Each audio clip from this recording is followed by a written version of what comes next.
스타벅스 탱크데이 논란에 대해 신세계그룹이 자체 조사 결과를 발표하면서 앞으로 경찰 수사에 미칠 영향에도 관심이 쏠리고 있습니다. 네, 경찰은 고소인 조사를 통해 법리 검토를 이어가고 있는데 정확한 경위를 파악하기 위해 강제 수사에 나설지도 주목됩니다.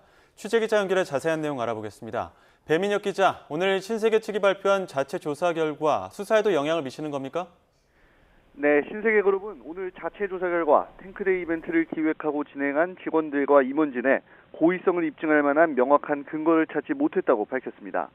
이런 상황에서 신세계그룹은 휴대전화 제출을 거부하는 직원 등에 대해 법적 한계도 있다며 자체 조사를 통한 고의성 여부 판단을 유보했습니다.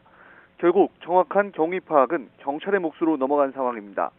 이 혐의 여부를 입증하는 데 고의성 여부가 중요한데 누군가 이벤트를 고의적으로 기획했는지, 이로 인한 피해자가 특정되고 실제 사회적 가치가 훼손됐는지 입증하는 게 경찰 수사의 쟁점이 될 전망입니다. 이번 사태와 관련해 관리 감독 책임이 있다며 명예훼손과 모욕 등 혐의로 고소고발된 정용진 회장의 책임을 어디까지 볼 것인지도 중요한 쟁점이 될 것으로 보입니다. 경찰이 강제 수사에 나설 가능성도 제기된다고요? 네, 아직 수사 초기 단계이기는 하지만 경찰이 압수수색 등 강제 수사에 나설 가능성을 배제할 수 없어 보입니다. 앞서 신세계 측은 일부 직원들은 휴대전화 제출을 거부했고 사내 메신저 대화 기록은 일주일치만 저장된다고 설명했습니다. 현재까지 신세계그룹에서 경찰에 관련 자료를 이미 제출하지는 않은 것으로 파악됐습니다. 이런 상황에서 경찰 입장에서는 탱크데이 이벤트가 기획된 과정 전반을 들여다보기 위해 압수수색 등을 통해 관련 물증을 확보할 필요성이 높다고 판단할 수 있는 겁니다.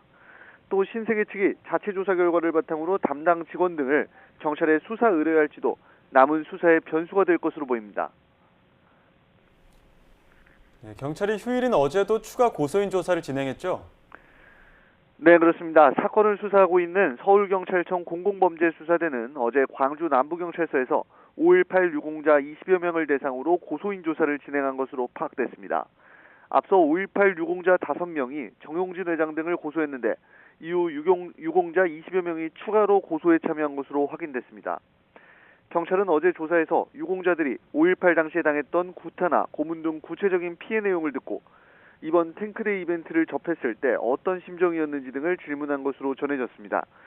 유공자들은 오늘 진행된 정용진 회장의 사과문 발표 등에 대해 실망스럽다며 오후 3시 광주 남부경찰서 앞에서 기자회견을 열 예정입니다. 지금까지 사회부에서 YTN 배민혁입니다.